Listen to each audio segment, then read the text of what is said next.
오늘도 시간이 됐으니까 일단 시작을 해보도록 하겠습니다. 자, 더불어민주당 그 60년사. 야, 이 두꺼운 책을 우리가 드디어 이 800페이지나 되는데요. 이 두꺼운 책을 드디어 우리가 다 봤습니다. 그래서 이제 오늘이 마지막 시간이고, 정말 이 어렵게 이 책을 따라와 주신 모든 참가자 여러분께 감사의 말씀을 드립니다. 저도 덕분에 굉장히 의미 있는 스터디를 한 셈이고요. 자, 오늘은 이제 6장이에요. 6장의 내용은 이제 이명박 정부와 박근혜 정부 시기 9년, 원래 10년인데 탄핵 때문에 1년 짧아졌죠. 9년이고, 근데 사실 이 책이 나온 거는 2016년이기 때문에, 2015년이기 때문에 민주당이 딱 55년에 창당했다고 치고 그때부터 60년 뒤 2015년에 이 책을 낸 거잖아요. 문재인 당대표 시절에. 그래서 어떻게 보면 당이 되게 혼란스러운 시절인데 어떻게 보면 되게 위기했던 시절이고, 근데 이런 책을 냈다는 거는 꽤 그래도 의미 있는 결정이었던 것 같아요. 그래서 저는 개인적으로 공부가 많이 됐습니다. 좀 아쉬운 점도 있고, 그러니까 그런 얘기는 이따가 같이 나눠보도록 하시죠.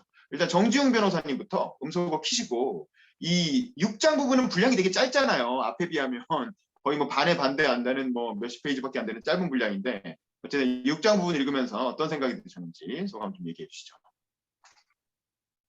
네, 지금 그 티저님 네. 목소리가 좀 작게 들려요. 아, 그래요? 네, 잠깐만요. 이게 지금은 어떻습니까? 지금은? 평상시 하던 데보다는 많이 작게 들리는 것 같은데. 아, 그래요? 네, 아니면 제 기계가 문제가 있는 건지. 다른 분들은 어떠세요? 다른 분들. 김지훈 씨나 박정훈 씨는 어떠세요? 제 소리 잘 들리세요? 아주 잘 들립니다. 예, 그래. 뭐 그렇다네요. 그럼 그러면 제 기기가 좀 문제가 있는 것 같습니다. 네네. 저는 잘 들립니다. 저는 잘 들립니다. 예, 지금 잠깐만 제가 두 번째로 네네. 좀 얘기하면 안 될까요? 지금 누가 지금 오케이. 그럼 이동하시고. 네, 그러면은 김지환 씨, 우리 여의도에 있는 직장인 김지환 씨 들어오셨는데 음소거 키시고, 6장은 마지막 부분이기도 하지만 분량도 되게 짧잖아요. 그래서 이 부분 읽으면서 어떤 생각이 들었는지 소감 좀 얘기해 주십시오. 읽으면서 그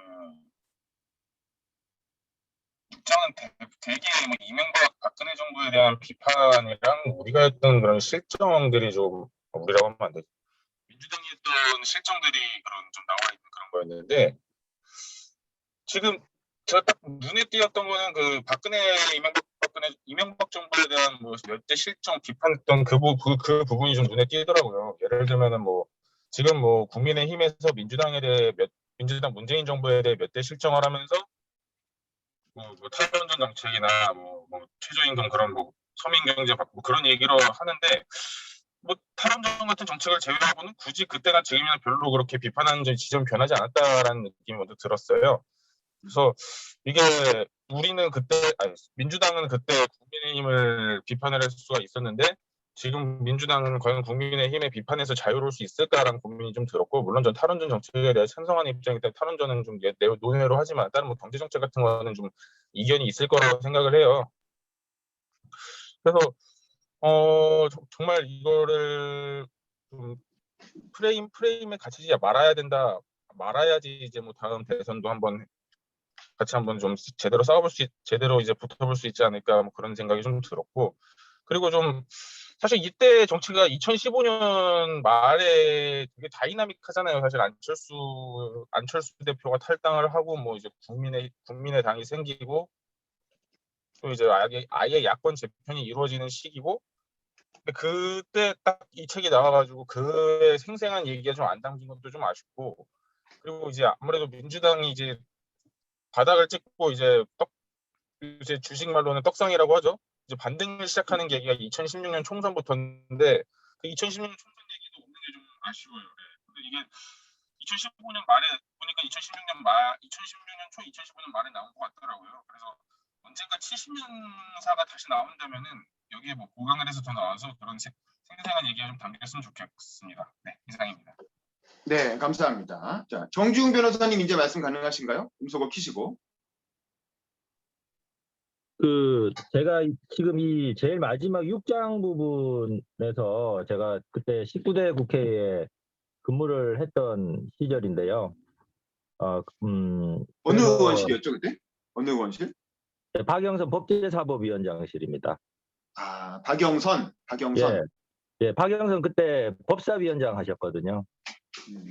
법사위원장 하시고 비대위원장 하시고 원내대표까지 하시고 뭐 원내대표 하시고 그다음에 비대위원장 하시고 이 시점입니다. 여보세요? 예. 예. 그래서 계속 말씀하세요. 네네. 예. 계속 이제 말씀을 드리면 그때 제가 이제 박근혜 대통령 시절이었는데 그때 참 뭐 이렇게 되게 심하게 한 것들이 많았잖아요. 박근혜 정부에서. 그런데도 박근혜 정부 지지율이 계속 높게 나왔어요. 그래서 진짜 이상하다. 이게 우리나라 국민들은 이게 뭐 이렇게 둔한가 뭐 이렇게 생각을 했었거든요. 근데 갑자기 이게 상황이 확 바뀌면서 예, 우리가 라면 끓일 때 물 끓이면은 100도씨 이르기 전에는 고요하잖아요. 근데 100도씨에 딱 이르면 확 이렇게 끓어 넘치잖아요. 약간 그런 느낌을 받았거든요. 근데 지금 시점에서 이렇게 이 6장을 보면서 막 이렇게 적혀 있는 내용들이 민주당의 관점에서 제가 읽었을 때는 굉장히 뼈아프게 이렇게 찌르는 느낌이 있는 거예요. 이게 박근혜 정부를 일종의 공격하는 말들이 민주당을 공격하는 것으로 느껴진다는 거죠? 예, 마치 데칼코마니처럼 그대로 딱 찍은 것처럼 그런 느낌을 받았습니다. 그래서 이게 지금도 이게 지지율이 민주당 지지율이나 문 대통령 지지율이 어느 정도 이렇게 나오고 있는데 이게 계속 이제 뭐 반성을 안 하고 쇄신을 안 하고 요대로 계속하면은 이게 정말 갑자기 100도시로 확 끌어오르듯이 그 부분에 있어서 이제 그런 또 큰 가르침을 국민들로부터 받게 되는 건 아닌가 그런 걱정을 하면서 읽었습니다. 네, 알겠습니다. 뭐 네. 문재인 정부야 이제 얼마 안 남았으니까 박근혜 정부처럼 탄핵을 당하진 않겠죠. 근데 그렇죠, 이제 그렇죠. 예. 대선에서 질 수는 있겠죠. 예, 그럴 예, 가능성은 충분히 있는 예. 상황이고. 예. 자, 다음 박정훈 씨. 박정훈 씨도 음소거 키시고 이 6장 부분 읽으시면서 어땠는지 소감 좀 얘기해 주세요. 네. 5장까지는 참 재밌게 읽었는데요. 6장 이제 어제 분량이 얼마 안 돼서 어제 딱 첫 페이지를 폈는데 훑어봤는데 비판과 비판을 넘어서 이제 비난 뭐 이런 너무 이런 내용들이라서 읽지 않았습니다. 그리고 그때 당시에 민주당이 뭐 미워서 그런 게 아니라 그냥 저는 좀 이게 구태 정치라고 생각하거든요. 상대방을 밟고 올라가야지만 이게 이런 정치는 좀 그만했으면 좋겠고 이 5장까지의 내용은 참 좋고 좋은데 6장에서는 좀 그랬어요. 이게 너무 비판적이고 비난적이라서 너무 그랬고 첫 머리에 뭐 정중 변호사님도 저도 똑같이 느꼈지만 데칼코만이라고 설명해 주셨던 것처럼 첫 장에 보시면 서민 생계, 남북 관계 파탄, 민주주의 퇴행이라는 게 있는데 이거 사돈 낱말하는 거 아닌가 이런 생각도 들고 네, 그런 생각이 들었습니다. 네, 이상입니다. 네, 감사합니다. 자, 그러면 우리 어제 청년 그 명예국회의원 의장으로 선출되신 김보미 의장님 오늘 들어오셨는데 일단 축하드리고요. 간단히 소감 얘기해 주시죠. 음소거 키시고. 안녕하십니까. 어제 또 좋은 소식이 있게 돼서 기쁘고요. 축하드립니다. 감사합니다. 앞으로 의장님으로 모시겠습니다. 상당히 이게 시국이 좋을 때 뭔 감초를 쓰면 되게 기쁘고 좋은 일인데 시국이 좋지 않을 때 감초를 쓰면 어깨가 무겁습니다. 그래서 좋은 그러니까 일이 이게 지금 이게 정확하게 지는 판인데 여기서 지금 의장 맡아가지고 이거 어떻게 해 이거 이기셔야 돼요. 이제 상당히 대선 지면 어려운 의장이고 뭐고 다 물러나는 거야. 그래서 다 책임지고 사퇴하는 거야. 네, 그래서 지옥의 문을 앞으로 가는 느낌입니다. 그래서 하여간 뭐 기쁨과 책임감이 좀 많고요. 제가 이제 마지막 뒷부분은 상당히 짧게 요약 정리되어 있는 형태로 지금 서술되고 마감을 친 부분이 있는 것 같아요. 그리고 또 왜냐하면 이걸 책을 쓸 때도 앞쪽에 있는 것들은 그나마 이제 역사가 좀 오래되고 이러니까 기존의 지금 현 시대의 판이나 이런 그러니까 정세나 뭐 이런 정치적인 논리나 이런 것들을 배제하고 쓸 수가 있는데 지금 D편 같은 경우에는 그래서 조금 좀 간략하게 서술되어 있지 않을까 싶어요. 그래서 좀 최대한 판단을 유보할 수 있도록 그 뒤에 있는 후배들이 더 바라볼 수 있는 역사가 이제 좀 뒤에 더 쓰여지기를 좀 바라고요. 이때가 지금 보면 뭐 안철수, 박원순 뭐 시장님, 뭐 정세균님, 그러니까 지금 우리 정치판에 있는 모든 스타급 분들이 총동원해서 뉴스를 장악했던 때인 것 같습니다. 그래서 지금 이제 이 책을 마지막으로 좀 보면서 느낀 거는 이 다음에 민주당의 역사가 다시 촛불이나 탄핵으로 관철되지 않기를 바래요.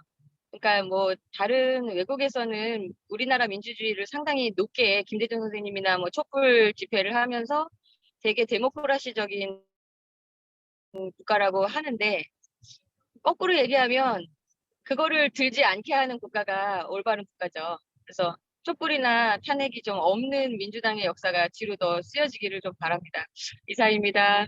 네, 네. 탄핵을 당하는 것뿐만 아니라 탄핵을 하는 일도 없었으면 좋겠다. 뭐 이런 얘기신 거죠.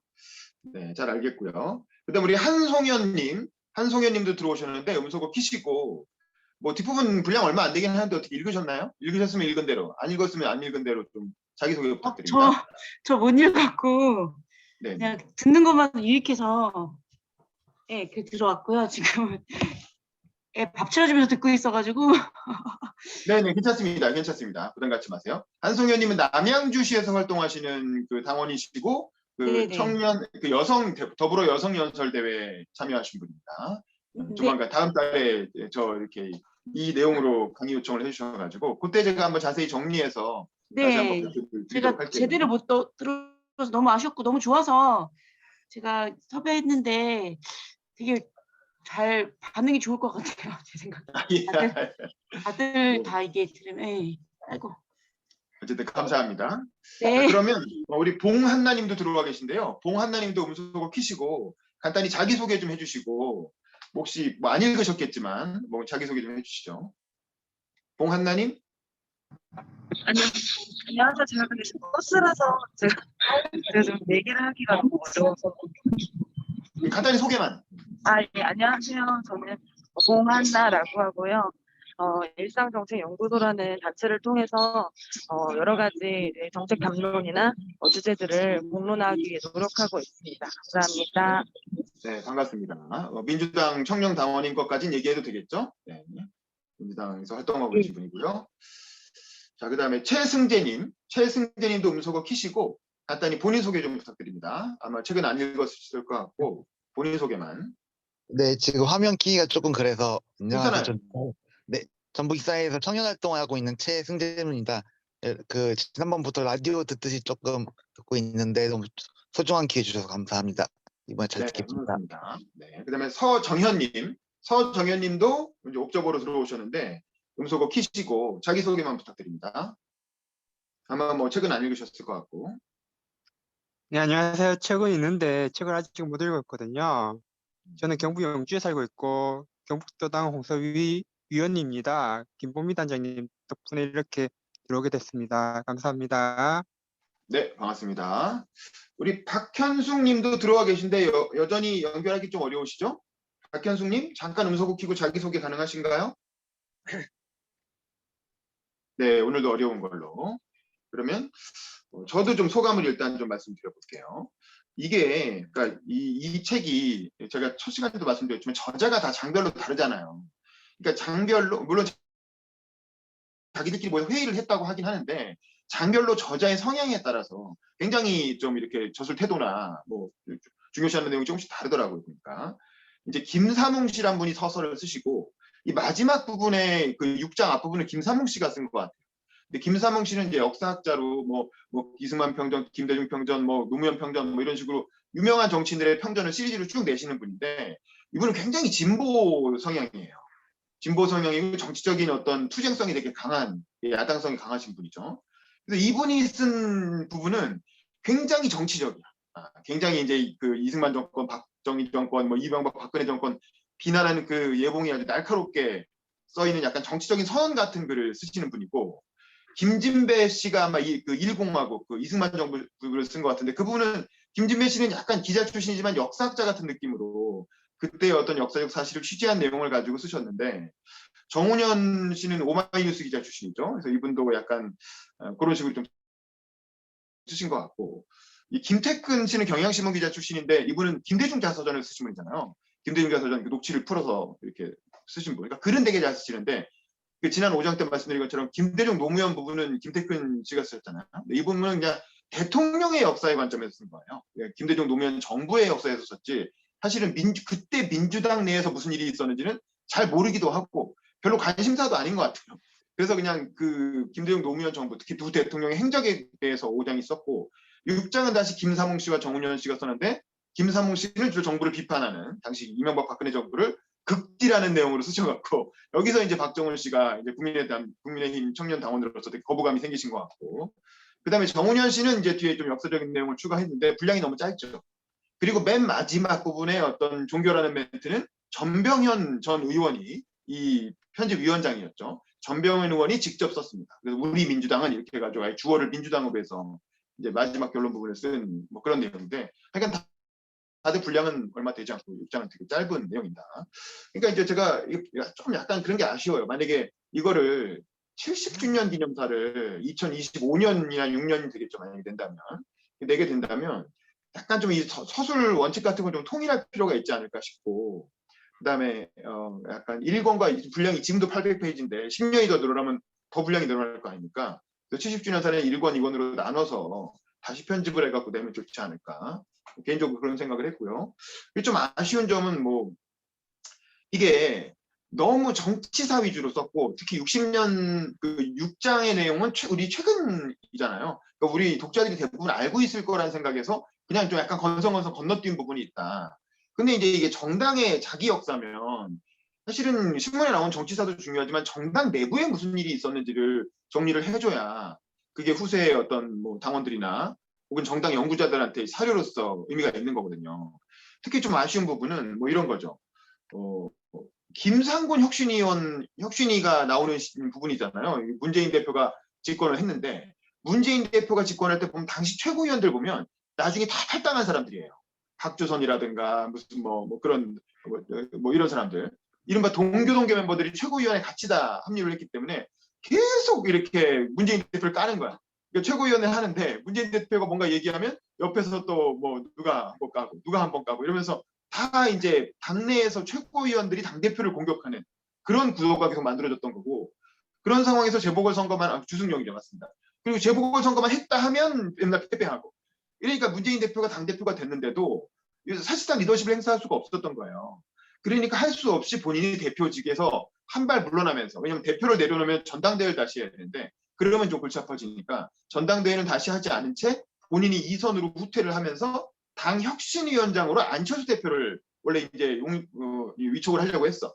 근데 안철수 대표가 지금 혁신위원장 되면 뭔가 이게 독배를 마시는 느낌이 드니까 거부했어. 차라리 자기 혁신위원장 했으면 되는 건데 거부하니까 할 수 없이 그 당시 그 무상급식으로 인기를 좀 끌었던 김상곤 전 경기도 교육감, 원래 경기도지사를 나왔다가 떨어진 사람이죠. 아마 뭐 그랬을 것 같아요. 근데 어쨌든 그나마 진보 진영 안에서 약간 도덕적 권위를 갖고 있던, 그리고 선거 승리의 경험을 갖고 있던 김상곤을 혁신위원장으로 위촉을 하면서 김상곤 산하에서 혁신위원회가 꾸려지게 돼요. 그러면서 그 혁신위원회가 사실상 당 지도부 같은 느낌으로 당 개혁을 추진을 합니다. 그때 조국 교수도 혁신위원으로 들어가고 지금 당 최고위원하는 이동학 최고위원도 그때 혁신위원으로 청년대표로 들어갔던 거죠. 그래서 그 당 혁신위원회가 이런저런 몇 달에 걸친 어떤 활동을 통해서 혁신이 아니라는 걸 발표해요. 그래서 그때 당의 어떤 구조를 많이 바꾸거든요. 그런데 그게 전혀 반영이 안 돼 있어요. 사실 제가 보기에 정당사에서 굉장히 중요한 당의 여러 가지 제도를 바꾸고 경선 방식이나 뭐 이제 그런 것들을 많이 바꿨는데 그런 게 전혀 반영이 되어 있지가 않고 좀 아쉬운 부분이죠. 그다음에 또 이런 것도 있어요. 그러니까 안철수한테 뭐 혁신위원장을 맡아달라고 하니까, 그러니까 이제 그 안철수가 거부하면서 당 혁신 전당대회를 요구해요. 그러니까 뭐 전당대회 다시 해서 대표 새로 뽑자 얘기를 한 거지. 근데 혁신 전당대회는 또 그러면 문재인이 당대표를 내놔야 되고 권력을 다 내놔야 되니까 그건 안 된다고 해서 그건 이제 공천권이 걸린 문제거든요. 혁신 전당대회를 다시 하면 결국 새 대표를 뽑힌 사람이 공천권을 행사할 거 아닙니까? 공천권을 다 줄 수는 없으니까 그건 안 된다고 하고 대신 안철수 대표가 요구했던 10대 혁신안이 있어요. 당 혁신안. 그걸 다 반영해서 혁신위안을 만들겠다라고 얘기했는데 그 10대 혁신위안이 뭔지도 역시 전혀 서술돼 있지 않습니다. 이게 뭐냐면 이분들은 이 정운현 씨도 그렇고 김상욱 씨도 그렇고 당내 개혁에는 관심이 없는 거야. 당내 개혁에 관심이 없고 이명박근혜 이제 이렇게 공격하는 거. 정운현 씨 같은 경우는 당내 권력 투쟁 요거에만 관심을 가지고 사실은 당이 제도화되고 발전하는 과정에 대해서는 별로 이렇게 서술하지 않았어요. 그러니까 이게 정당 연구자 저는 이제 이걸 민주당으로 석사논문을 쓴 사람이잖아요. 제가 쓴 분야가 이제 민주당 특별대책위원회 2002년에 국민경선 도입하는 과정 그걸로 제가 석사논문을 썼는데 그런 내용이 뭔가 있지 않을까 하고 기대를 하고 봤는데 특대위 내용에 대해서는 5장에서 조금 언급되긴 했지만 역시 자세히는 안 나왔죠. 왜냐하면 뭐 이렇게 김태관 씨의 관심사가 아니니까. 이번에도 그런 당이 제도적으로 개혁되고 그 제도화되어가는 과정, 발전되는 과정에 대해서는 이분들이 별로 관심들이 없으셨다. 그래서 이제 그런 부분은 자세히 서술하지 않았다는 게 이제 좀 이렇게 그 후세 연구자 입장에서 좀 아쉬운 부분이고. 이렇게 되면은 이제 조금 연구 자료로서는 가치가 좀 떨어지거든요. 신문 뒤져보면 다 나오는 내용이니까 오히려 신문 검색하는 것보다 못한 내용이 되는 거죠. 그래서 이런 것들을 좀 정리해서 70년사를 발간한다면 조금 수정이 돼야 되지 않을까. 뭐 그런 생각이 좀 개인적으로 들었고 사실은 이 6장의 내용에서 민주당의 역사의 큰 맥락을 볼 때 제가 봤을 때 가장 중요한 부분은 그러니까 민주당 60년사를 쭉 공부한 입장에서 보면 동교동계가 이탈했다는 게 가장 중요한 거예요. 결국 안철수가 새정치민주연합으로 민주당에 들어왔다가 친문과의 권력투쟁에서 패배하고 도저히 이 인간들하고 같이 당을 할 수가 없다. 혹은 이 당 안에서 내가 대선 후보가 못 되겠다는 생각으로 탈당을 해서 나가잖아요. 그러면서 국민의당을 만들어서 빠져나갈 때 천정배가 먼저 나가서 국민의당이라는 걸 만들었고 안철수가 나가서 국민의당을 만들 때 당 이름이 국민의당이 뭐겠습니까? 국민의 정부를 연상시키기 위해서 국민의당이라고 이름을 지은 거죠. 그러면서 철저하게 호남 민심에 기대는 호남 민심이 그때 어떤 그 친노의 그 후계자였던 문재인 대표에 대한 반감이 컸고 그 호남 민심이 문재인 대표에 대한 거부감에 기대서 탈당해갖고 국민의당을 만든 거거든요. 마치 국민의당이 동교동계 정당이고 사실상 김대중 정부의 정통성을 계승하는 정당이라고 주장하고 싶었던 거지 안철수 입장에서 그런 지역주의 논리에 기대서 만든 정당이기 때문에 당시 이제 당내에 있던 뭐 김동철이라든가 뭐 이제 주승용이라든가 그런 이제 문재인 대표 발목 잡던 그 최고위원들이 다 같이 탈당을 한 거야. 그래서 그때 탈당해서 국민의당에 합류했고 사실 덕분에 한 번 국회의원 더 하신 거예요. 그분들 당에 계셨으면 아마 공천 못 받았을 거예요. 근데 탈당을 했기 때문에 호남에서 그래도 압도적인 지지를 받아서 35석인가 얻었죠. 그래서 안철수도 정치 생명이 5년 더 연장됐던 거고 그분들도 4년 더 국회의원을 하신 거죠. 하지만 그게 끝이었죠. 그걸로 해가지고 어떻게 보면 민주당 입장에서는 진짜 알턴이가 빠진 거야. 그러니까 친문과 동교동계 사이에 그러니까 노무현계와 김대중계 사이에 치열한 권력 투쟁이 지난 10년간 이루어지는 과정이었다면 그거에 종지부를 찍은 게 바로 안철수의 탈당 사건이다. 안철수의 입당과 탈당. 그걸 통해서 민주당이 동교동계가 사실상 이제 괴멸되고 세력으로서 괴멸됐죠. 물론 남은 사람이 있죠. 뭐 김한정이라든가 서른이라든가 그 김대중 대통령 시절에 비서를 하고 동교동계로 꼽히는 인물들이 당에 남아는 있었지만 그분들은 사실상 친문으로 갈아타신 분들 혹은 어떤 친문과 타협을 하신 분들이 당내에 남아서 지금까지 국회의원을 하고 계시지만 그 외에 친문과 어떤 절연을 하고 탈당을 했던 분들 그리고 국민의당으로 갔던 분들은 호남 덕분에 한 번은 더 국회의원을 했지만 그걸로 정치 생명이 끝났다.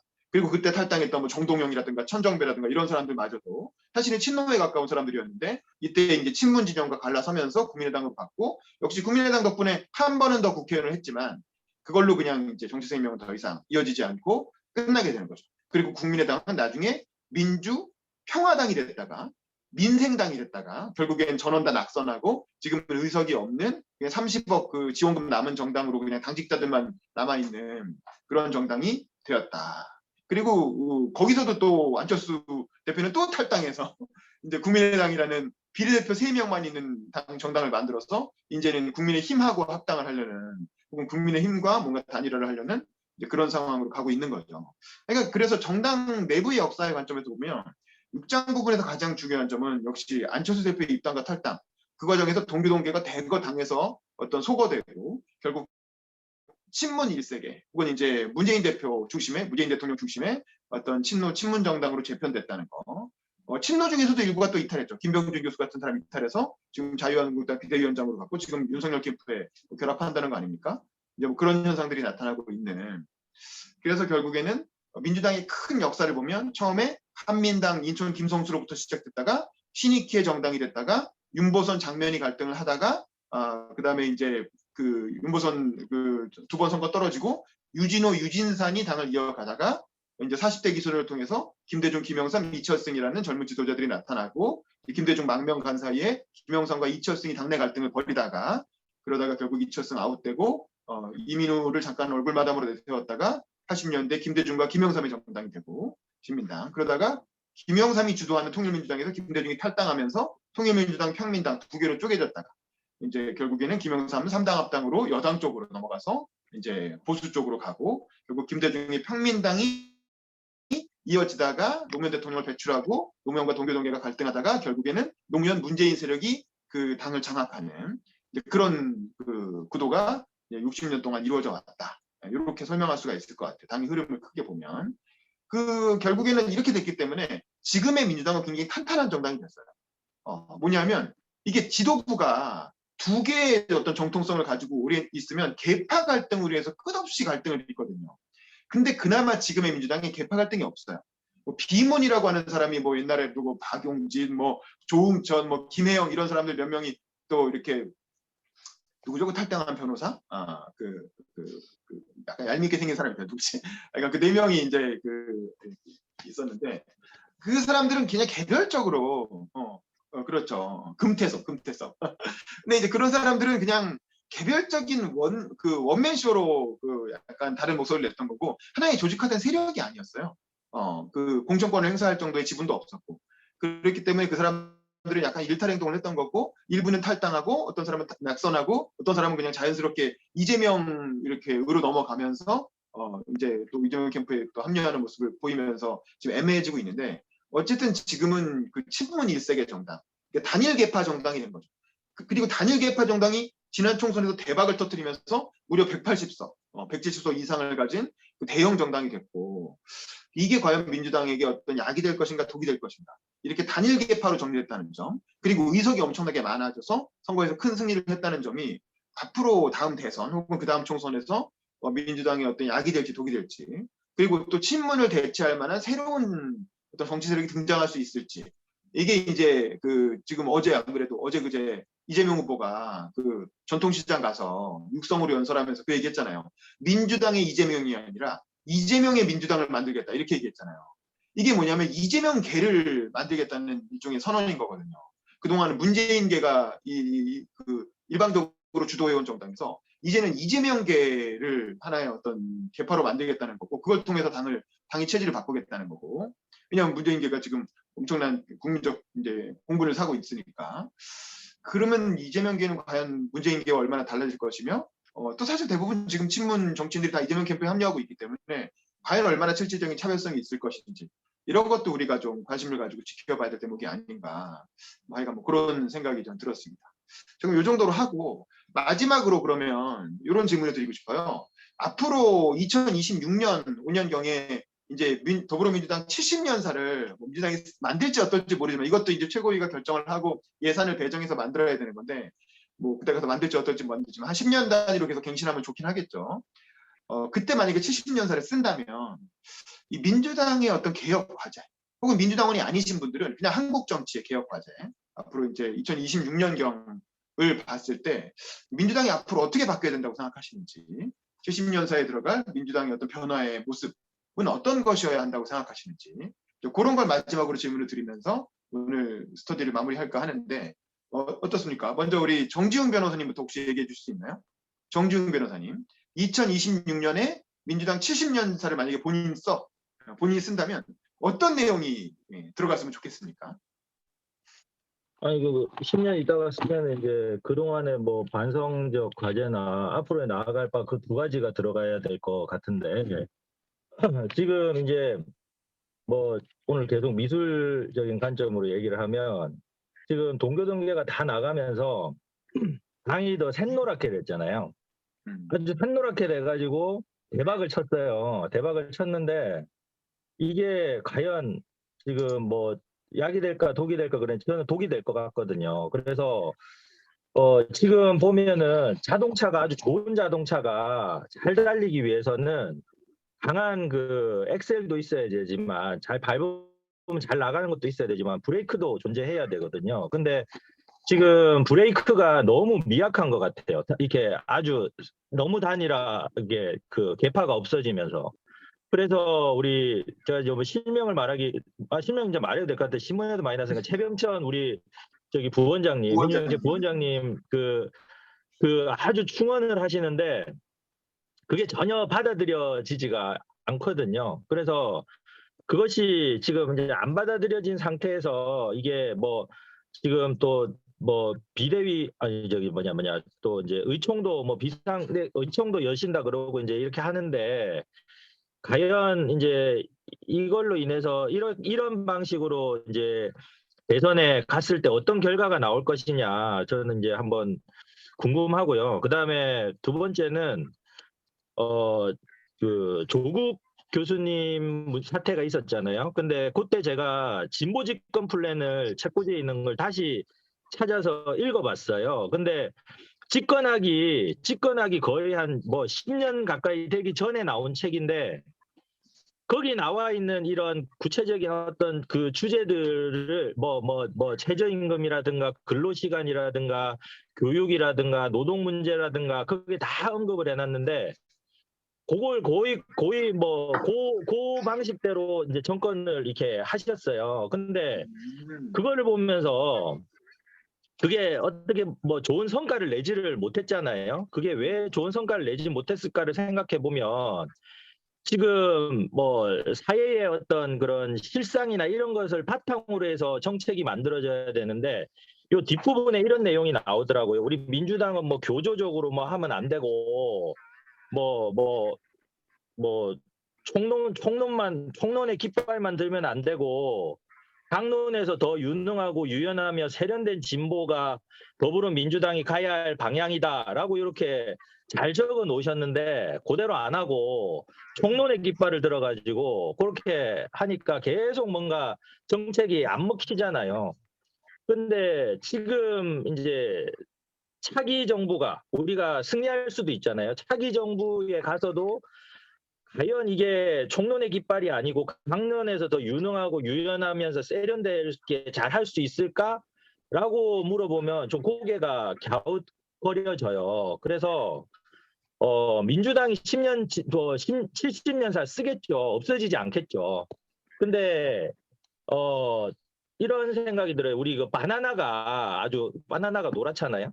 근데 지금 바나나가 여러 다양한 이렇게 종들이 있었는데 지금 거의 전 세계에서 생산되는 바나나는 단일 품종이라고 합니다. 그러면은 이게 무슨 어떤 외부 자극이 돼버리면 다 죽어버릴 수가 있거든요. 그래서 지금 그 최병천 민주정책 부원장님께서 계속 중도로 가자. 그리고 뭐 이승만, 뭐 산업계, 뭐 그다음에 뭐 연평도 포격 이쪽으로 해서 국민들의 어떤 그 공통적으로 느끼는 그런 부분을 같이 이렇게 아파하고 같이 이렇게 생각하고 이런 쪽으로 가야 되는데 너무 이렇게 교조적으로 이렇게 가버리면 민심과 유리되어 있는 그런 걸로 인해서 또 이제 의석이 나중에 또 쪼그라들어가지고 또 맨날 그 의총하면서 우리 뭐 계속 반성하면서 그냥 이런 또 세월을 보내지 않을까 이게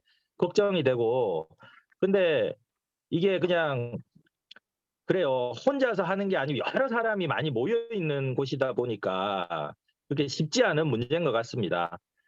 마지막으로 한 말씀 드리면은 그 윗바사나 하시는 정현수 교수님이라고 있어요. 부산대 의대에. 그분이 인간의 존재란 무엇인가에 대해서 정의를 내리셨어요. 인간은 물질적, 정신적, 변화 현상이라고 정의를 내리셨거든요.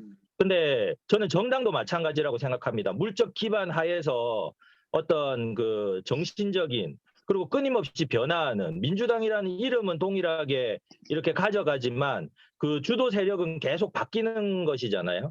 그래서 그런 부분에서 좀 더 다양하고 국민들의 목소리에서 유리돼 있는 것이 아니라 목소리를 들어서 그걸 강론적으로 정책을 하는 그런 정당이었다라고 서술됐으면 좋겠네요. 우리 10년은 이렇게 살아왔다고 서술됐으면 좋겠습니다. 예, 이상입니다. 네, 감사합니다. 자, 다음 김지환 씨, 여의도의 직장인 김지환 씨도 이제 그 소감 얘기해 주시죠. 만약에 2026년에 70년사를 쓰는 실무자가 됐어. 그렇다면 과연 어떤 내용이 담겼으면 좋겠다고 생각을 하는지 얘기해 주시죠. 개인적으로 저는 70년사를 쓸 때도 더불어민주당 70년사였으면 좋겠습니다. 이거는 당명이 일단 안 바뀌었으면 좋겠다. 당명이 안 바뀌었으면 좋겠어요. 이번에 뭐 열린민주당이랑 합당하면서 민주당으로 바꾸자는 의견이 나왔더라고요. 개인적으로는 더불어민주당을 계속 유지했으면 좋겠고, 그렇죠. 이게 이름만 보면은 뭐 더불어민주당이라는 이름으로 지금 모든 선거를 치러봤잖아요. 민주당사에 보면 이런 적이 없었던 것 같아요. 뭐 대선은 다른 이름을 치르고 총선에 다른 이름 치르고 지방은 다른 이름 치르고 이런 식으로 했었는데 총선, 대선, 지선, 근데 또 다시 대선 총선 2번 치르고 2번째 대선을 치르고 있는데 이런 적이 별로 없었던 것 같고, 그래서 더불어민주당 계속 갔으면 좋겠고, 그리고 70년사를 가면은 이제 정당사잖아요, 결국에는. 저는 사실 여기서 좀 전당대회 얘기를 좀 더 많이 다뤘으면 좋겠다는 생각이 들어요. 어쨌든 정당사기 때문에 당이 어떻게 바뀌어 왔는지를 포스를 해야 되는 거고, 그러면 어쨌든 전당대회를 통해서 이 전당대회는 우선 뭐 당 지도부를 뽑는 것뿐만이 아니라 당의 헌법이라 할 수 있는 당원 당규를 바꾸는 그런 역할도 하고 있기 때문에 이 당원 당규는 원래 뭐였는데 이걸 이렇게 바뀌면서 여기에 역사적 어떤 의미가 있다. 그런 의미가 조금 보여줬으면 좋겠고, 어쨌든 만약에 이걸 가지고 그 당 사람들한테 공부하라고 하면 이게 무슨 당 사람들이 갖고 공부를 할 수가 있을까라는 의문도 좀 들어요. 왜냐하면 어쨌든 역사로서의 가치는 분명히 있다고 생각을 하는데 당사로서의 가치는 좀 부족하지 않나. 그래서 예를 들어서 뭐 몇 번의 전당대회에서 몇 번의 어떤 지도부가 뽑혔고 어떤 지도부가 어떤 역할을 했고 어떤 당원 당규가 이거 뭐 시대 정서 어떻게 담았다 이런 게 많이 담기면은 그때 시대 맥락과 그때 정당의 역사들을 좀 더 알 수 있지 않을까라는 생각이 들고, 그리고 뭐 다음 2025년도에는 역시 뭐 지금 2022년에 선거 2개와 이제 2024년에 선거가 하나가 담길 텐데, 제가 실무자가 되면은 그때 되게 기쁜 얘기만 썼으면 좋겠는데, 지금처럼 그 지난 4.7 재보궐선거를 이후로 당에 이제 그런 쇄신론이 많이 있는데, 아까 그 정진우 변호사님 말씀하신 것처럼 당이 어떻게 중도로 나아갈 그런 노력이 좀 담겨 있었으면 좋겠고, 제가 그런 모습을 한번 써보고 싶기는 하네요. 저도 한번 실제로 좀 같이 참여하면 재밌을 것 같다는 생각이 듭니다. 이상입니다. 네, 감사합니다. 자, 박정훈 씨. 박정훈 씨도 박정훈 씨는 민주당 당원은 아니시니까 뭐 70년사에 참여할 일은 없겠지만 일단 소감을 좀 얘기해 주시죠. 저는 좀 마지막에 할 수 있을까? 애들을 좀 네, 그 마지막에 챙겨야 하세요. 네네, 천천히 네. 하시고. 지금 동한나 씨 혹시 뭐 소감이 있으면 얘기하실래요? 하셔도 되고 안 하셔도 되고 부담 갖지 마시고. 저는 사실 책을 읽질 않아서 오늘 얘기 들으면서 이 책을 한번 읽어보고 싶다는 생각이 안 들리시나요?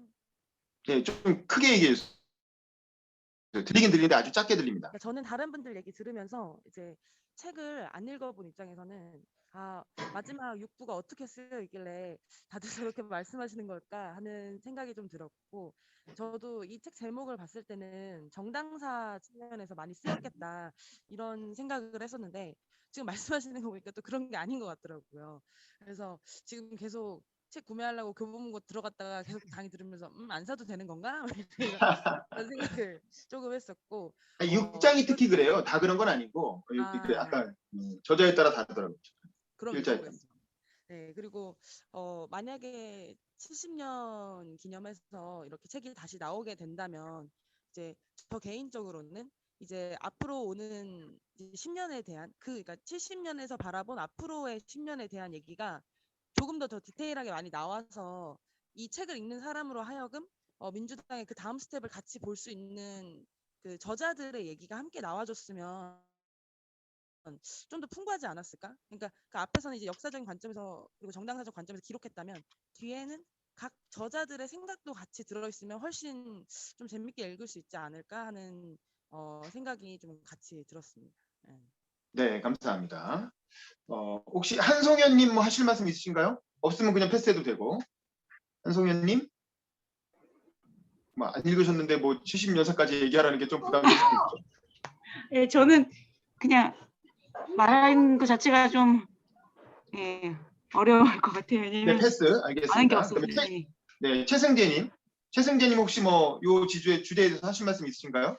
있으면 얘기하시고 아니면 패스. 그냥 간단하게 말씀드리면은 당원이 아니어도 일반 국민들도 조금 그 당 10년 뒤에 2026년이 되면은 굉장히 시민의식도 많이 발달돼 있을 수 있으니까 일반 시민들도 조금 쉽게 접할 수 있게 그런 내용들을 좀 접하면 더 좋지 않을까 생각이 들었습니다. 네, 이상입니다. 감사합니다. 그다음에 서정현님. 서정현님도 요 주제에 대해서 하실 말씀 있으면 얘기하시고 아니면 패스. 서정현님? 네, 없으신 걸로 하고 우리 김두수 대표님이 들어오셨어요. 김두수 대표님도 음소거 잠깐 켜주시고요. 이 주제에 대해서 만약에 2025년 혹은 6년에 더불어민주당 70년사를 쓰는 작업에 참여하신다면 어떤 내용이 담겼으면 좋겠다고 생각하시는지 얘기해 예. 주시죠. 반갑습니다. 근데 들어온 지 10분밖에 안 돼가지고 이야기들을 진행하는 걸 들었고요. 윤분 기자님이 이제 민주당 70년사 다룬다는 걸 알았는데 저는 뭐 이제 책도 구입하지 않았고 읽지 않은 상태고 저는 저 개인적으로 한 10년 전에는 제가 민주당 파당사 뭐 이런 이름으로 한번 써볼까 하는 생각이 들었어요. 특히나 이제 2000년 때부터 한 20년 굉장히 중요한 시기에 민주당이 얼마나 격동했는지 저 개인적으로는 이제 열린우리당 상당히 기여한 바가 있고 또 그 당원을 만드는데 그 당원 뭐랄까 권리나 이런 것들 특히 이제 그때 말했던 기관 당원제 이런 것들을 채택하는데 가장 앞장선 사람이라서 그게 이제 2007년에 열린우리당이 사실상 해체되고 그리고 나서 이제 새로운 이제 그 뭐 민주대 통합 신당인가 하는 뭐 기척길 이름으로 대통합하는 그 과정을 통해서 저는 이제 그 민주당에 탈당을 하고 2012년에 다시 제가 입당을 했거든요. 2012년 혁신과 통합 만들어서 민주통합당을 만드는데 이제 해서 저 경우에는 이제 민주당하고 이렇게 두 번의 큰 역사적 조우가 있었습니다. 그러니까 2012년에 그래서 그때 이제 새로운 지도가 뽑힐 동안 공동 사무총장을 했고요. 그래서 민주당사에 관해서는 참 할 말이 많고 해안이 많고 어쩌다가 당이 저렇게까지 이제 힘들어졌나 해서 새롭게 만든 게 2012년인데 그 2012년 이후에 다시 2016년에 위기가 왔죠. 그때 그 위기를 어쨌든 극복하게 된 건 이제 김종인 비대위원장을 영입해서 그렇게 한 것 같은데 하여튼 민주당사는 흥미진진하고 재밌을 것 같습니다. 제가 개인적으로는 그 한 20년의 민주당사가 제대로 잘 정리됐으면 좋겠다 이런 생각을 가지고 있고요. 뭐 여기 많은 분들이 공부하시니까 저 같은 경우에는 그 산 정인 중에 한 명이라서 그리고 또 거기에서 굉장히 격렬하게 개혁파 뭐 유시민 참정연 소속이기도 했고 그랬기 때문에 많은 그 당내 뭐 한 분파적 투쟁을 했던 사람이라서 이런 부분에 대한 민주당사 정리에 당의 개혁 뭐 이런 걸 놓고서 또는 당이 집권하는 문제 이런 걸 놓고서 얼마나 그 내분이 심했는가. 또 한편은 뭐 내부적으로는 그 당을 혁신하려고 하는 노력도 끊임없이 있었고요. 민주당 내부가 혁신해서 이렇게 성공했다기보다는 2009년에 노무현 대통령 서거가 민주당을 다른 국면으로 만들게 됐고 그게 2011년, 12년 그 혁신과 통합이 등장하면서 민주당을 재창당시키는 과정 이런 걸 거친 것 같고요. 이제 민주당의 내부 혁신이나 이런 부분에 항상 당의 내부 기득권 그러니까 국회의원이라든지 어쨌든 당권파라고 불리는 사람들이 가지고 있는 당에 대한 생각과 새로운 세력, 새로운 혁신을 하려고 하는 세력들의 그 간격 차이가 상당히 심했습니다. 그리고 지금도 뭐 당비가 제가 알기로는 1,000원으로 알고 있는데, 그러니까 뭐 당비라는 형식을 갖는 그 당의 어떤 자율성이라 할까요? 뭐 이런 토대 이런 게 워낙 취약하고 한국 정당에 특히 양당은 국가 보조금에 의존해 있는 정당이기 때문에 그런 점들 이런 것들을 어떻게 개선할 것인지 상당히 많은 숙제를 남기고 있고요. 보다 근본적으로는 제가 이렇게 길게 이야기해도 되나 모르겠다. 보다 근본적으로는 당의 노선 가치가 그러니까 80년 87 체제의 유산, 즉 민주화 운동의 어떤 후과에 있기 때문에 지금 현재 이런 청년 세대로부터 지지를 받지 못하는 이유도 기득권자로 보이고 있다는 거죠. 그리고 인식도 30년 이상 낡은 인식을 가지고 있고요. 사회를 분석하거나 사회를 보거나 이런 것이 그러니까 새로운 시대에 맞지 않는다. 대한민국이 선진국으로 진입하고 있는 이 시기에 과연 30년 전 가치관이나 이념으로 이 당이 계속 존재할 수 있는가. 그러니까 여전히 그런 부분에 의문이 있고 그 지점을 문재인 대통령이 촛불 연정을 통해서 새로운 정치 체제로 전환할 줄 알았는데 문재인 대통령도 지지자들에 둘러싸여가지고 적폐청산이라는 이름으로 촛불 연정이 안 되고 단독 집권하면서 모든 정치 세력을 다 제압해서 뭐 어쨌든 대선 지방선거를 다 이기긴 했지만 그리고 국회의원 선거까지 다 이기긴 했지만 그것의 후과로 지금 대통령 선거에서 가장 위기가 왔다 저는 그렇게 생각하기 때문에 그런 민주당의 전통적인 노선에 대한 재정립 이런 것이 새로운 세대들의 요구와 연결돼서 새롭게 정립돼야 될 때다 이런 생각을 하고 있습니다. 아무튼 뭐 늦게 들어와서 긴 이야기를 해서 죄송합니다. 이상입니다. 아유, 아닙니다. 감사합니다. 네, 저도 잘 들었고요. 사실 그 김두수 대표님 같은 분이 민주당사 쓰는 과정에 참여해야 돼요. 그러니까 이게 민주당사 쓰는 걸 외주를 줘버리니까 기자들한테 기자들이 관심 있는 건 권력투쟁이라든가 뭐 이제 그런 거잖아요. 당내 사정에 사실 관심이 없거든. 공장 내부의 문제에 대해서는 기자들은 관심이 없어요. 그게 밖으로 외화된 상품에 대해서 관심이 있는 거지. 그러니까 기자들은 주로 그런 거 위주로 쓰는데 사실 당 내에서 어떤 발전이 일어나느냐가 장기적으로는 이 제도 효과가 미치는 영향이 크잖아요. 그래서 우리 같은 이제 정당 연구자나 당내 활동가 입장에서 그런 부분이 중요한데 그런 부분이 너무 좀 그 정당사 쓰는 과정에서 좀 소홀히 됐던 게 아닌가라는 좀 아쉬움이 들어서 이제 그런 부분이 좀 70년사에 보완됐으면 좋겠고 그다음에 이제 당명 변경은 저도 이제 그만했으면 좋겠어요. 더불어민주당이라는 이름이 좋잖아. 그리고 열린민주당하고 합당하면 열린민주당과 더불어민주당을 하는 거지. 더불어라는 말 자체가 포용이라는 의미가 있는데 굳이 자꾸 이걸 바꿀 필요가 뭐 있나. 그리고 또 김종인 비대위원장의 역할도 70년사에 어쨌든 그 들어가야 될 내용인 것 같고요. 되게 중요한 모멘텀을 형성을 했죠. 저는 그게 꼭 장기적으로 좋은 건가 모르겠지만 어쨌든 그런 것도 기록해 볼 필요가 있을 것 같고 그다음에 추미애 대표 시절에 정당 발전 협의회라는 걸 했어요. 정발협. 그걸 이제 최재성 전 의원이 주도를 했는데 그때도 여러 가지 제도 개혁을 했거든요. 이제 그런 것도 사실 정리해서 넣어줘야지. 그래야 그 제도에 따라서 지금 정치를 하는 행위자들이 그걸 이제 참고를 해서 뭐 바꿀 건 바꾸고 뭐 그럴 수가 있잖아요. 그래서 저는 70년사를 만약에 쓰게 된다면 거기에 그 민주당의 어떤 새로운 제도 개혁 그 논의 담겨야 된다. 논쟁이 담겨야 된다고 생각이 들고 저는 그 부분에서 평당원 권리 찾기 운동을 앞으로 남은 그 이렇게 민주당에서 당원들이 해야 될 게 아닌가 이런 생각이 들어요. 그러니까 기존의 민주당이 총재의 정당, 그러니까 이제 군사 독재에 맞서 싸우기 위해서 김영삼, 김대중 같은 이른바 제왕적 총재의 카리스마에 의존해서 운영되는 정당이었다면 그 총재의 권력을 나눠서 국회의원들한테 나눠준 게 2002년에 국민경선제 도입이었던 거예요. 그러면서 사실은 지금 일종의 1차 당내 민주화가 이루어진 거죠. 그 당시에.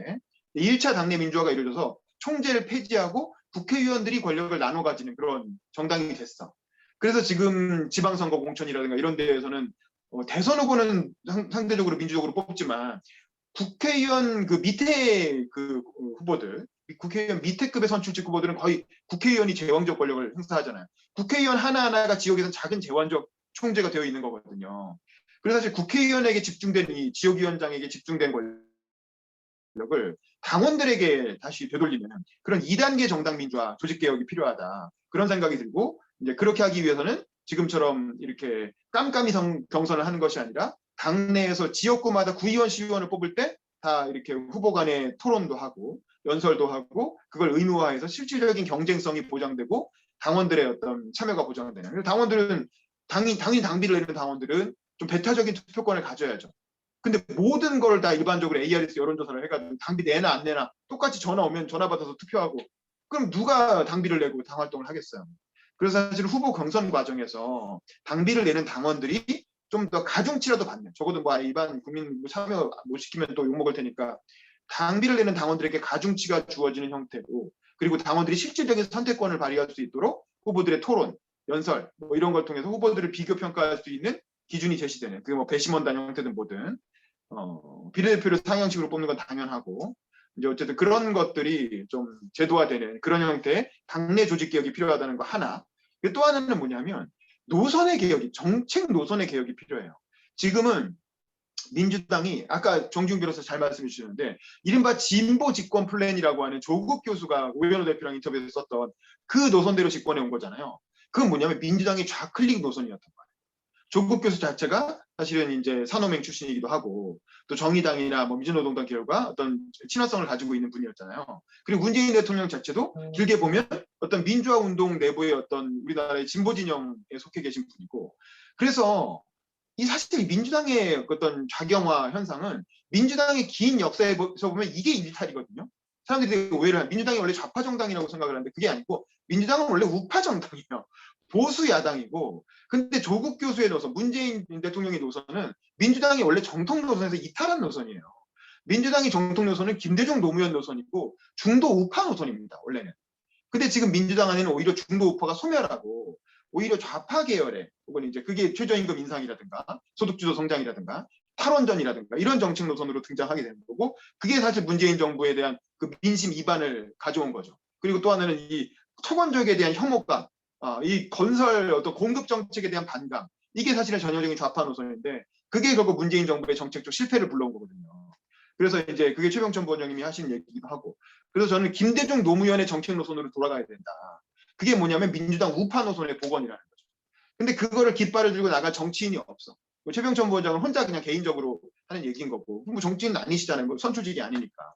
사실은 저는 조금 박해라고 하는 그 4명의 정치인들의 그 친문에 대한 견제 언론플레이를 한 것도 의미는 있지만 이게 정책 노선에 대한 게 아니었다는 거예요. 정치 행태를 하나하나 얄밉게 당내에서 비난하는 수준이었지, 그 문재인 정부의 노선과 다른 어떤 큰 정책 노선을 제시한 게 아니었기 때문에, 그래서 개파도 안 생기고 그래서 어떤 새로운 지지 기반이 만들어지지 않고 그냥 이 개인 플레이로 하다가 사분 오열되고 뭐 이렇게 된 게 아닌가 싶어서, 결국 문재인 정부는 이제 어쨌든 이렇게 임기가 끝나가고 이재명 대선 후보를 중심으로 뭐 이재명의 민주당을 만들겠다고 하는데, 문제는 이재명 대선 후보 자체도 더 좌파적인 노선이라는 거죠. 오히려 문재인 정부보다도 더 좌파적인 노선을 지금까지 표방해왔던 분인데, 다만 이제 성남시장이나 경기도지사로서의 행정가로서는 그렇게 좌파적이진 또 않았어요.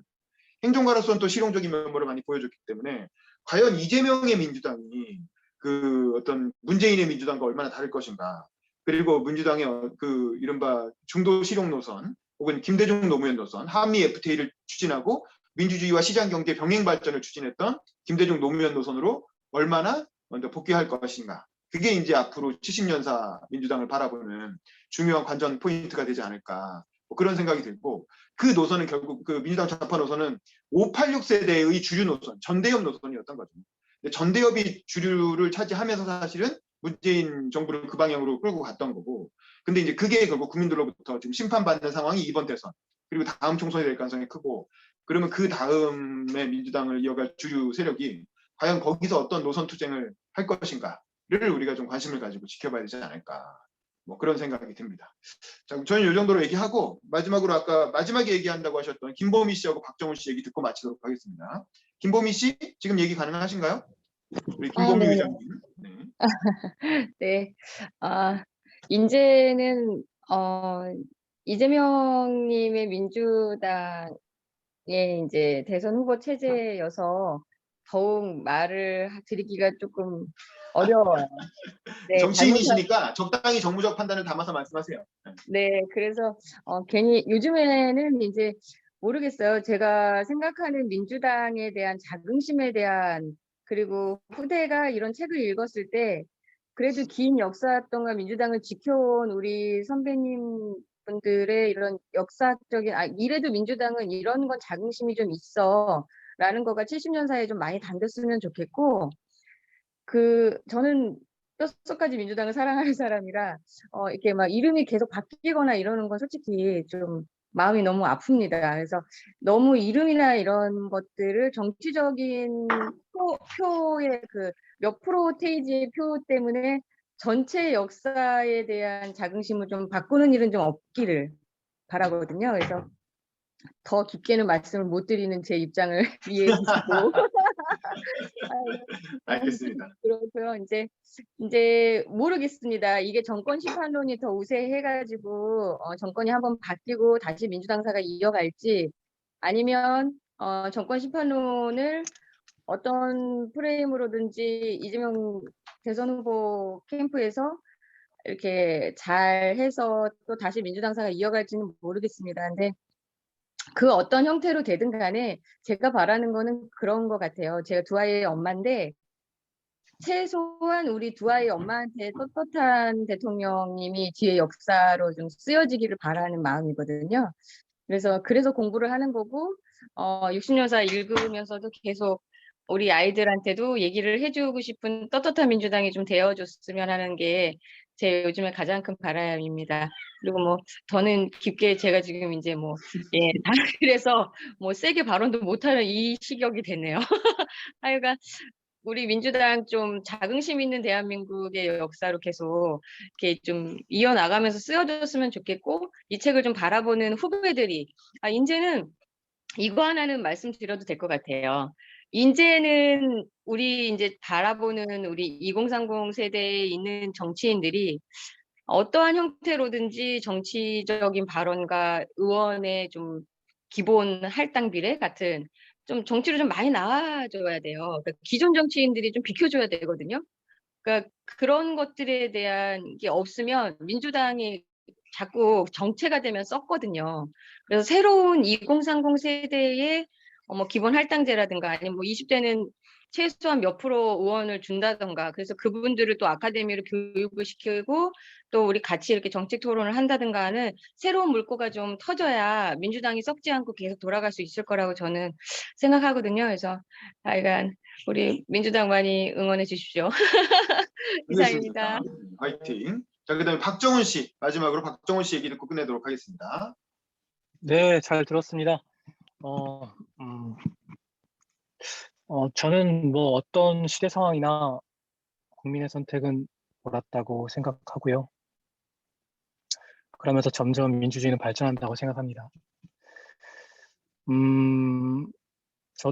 저희 당도 그 70년사를 썼으면 좋을 것 같고요. 민주당사가 10년 뒤에 이제 70년사를 쓴다면, 적어도 이제 586 세대들은 이제 가고, 586 운동권들을 그런 적군과 아군으로 생각하고 멸절의 대상으로 생각하고, 이분법적인 논전으로 그렇게 전체주의로 가는 그런 구태 정치는 이제 그만했으면 좋겠습니다. 네, 이상입니다.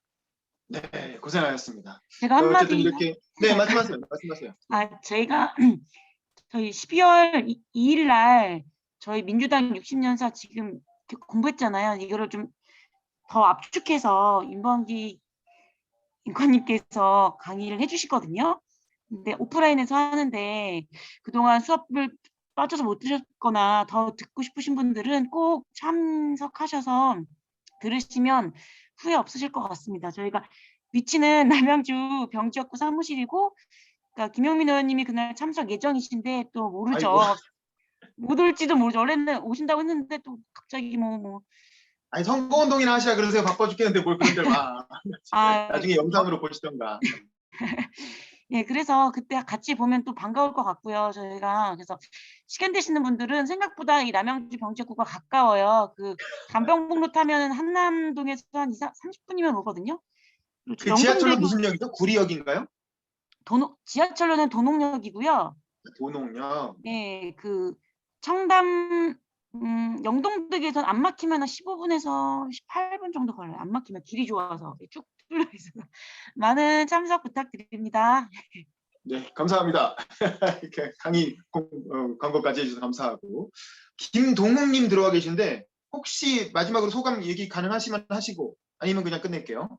김동욱님. 김동욱님. 네, 네네, 잘 들었습니다. 소감. 감사합니다. 감사합니다. 네, 감사합니다. 네. 네. 자, 그럼 사진 한번 찍을게요. 가능하신 분들은 비디오 좀 켜주세요. 무리하지 마시고 안 켜도 됩니다. 자, 화면 보시고.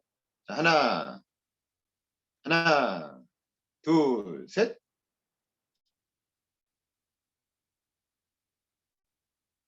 네, 된 것 같습니다. 자, 다들 수고하셨습니다. 자, 즐거운 휴일 보내세요. 고생하셨습니다. 감사합니다. 감사합니다. 네.